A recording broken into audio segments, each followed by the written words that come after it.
Does your child have difficulty while waking up in the mornings? Hello, I am Dr. Colonel Atul Bhandari, Director, British Laureate School. Today I am going to speak about the importance of sleep for a child. First, let us see what exactly is happening during sleep. Sleep is a very important biological function for us, more so for a child.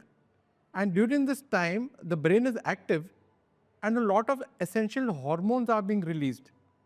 It's also time when a lot of tissue repair goes on in our brains. So it is a very essential activity. Many people feel that, when the child has to study more for an exam or something, so they should deprive themselves of sleep as if that is a path to success. But actually, deprivation of sleep has the opposite result. It leads to anxiety, it can impair the decision making for the child, it spoils the focus of the child, the concentration of the child. It can lead the child to having tantrums or irritability or even having aggressive behavior. So, depriving a child for that matter is not a good idea. You must ensure that child gets good sleep.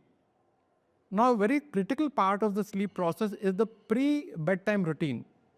This means that you should do certain activities in the same sequence every day before sleeping. About 5 to 6 hours before the sleep time, before the bedtime of the child, he or she must not have any tea or coffee because these things contain caffeine. 2 hours before the sleep time, there should be no television. The television should be switched off, and the child should now be preparing to sleep. They should have finished their evening meal and be in their bed clothes and getting ready to go to bed. Now, the room should be cool, not too cold, but cool and absolutely dark. The light of the television or the light from a night lamp is not a good idea. The room must be perfectly dark. Now, the bed also should be used only for sleeping, which means the child should not use the bed for playing games or for doing homework or for using the mobile. Because when the bed is used only for sleep, the body associates the bed with sleep, and that way the child has the less hassle of falling to sleep. When the child has gone to bed and is now about to sleep, the father and mother must, I repeat, must be present there. The father should talk to the child in a reassuring manner, tell him certain good things about life, how to be a good person, how to be a good human being.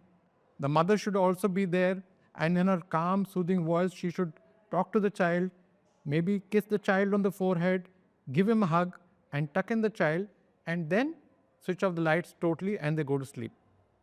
Thereafter also, once the child has gone to sleep, in the entire home there should be no noise. There should be no television on or talking on or music on. The environment has to be created of sleep. Finally, how much time is required?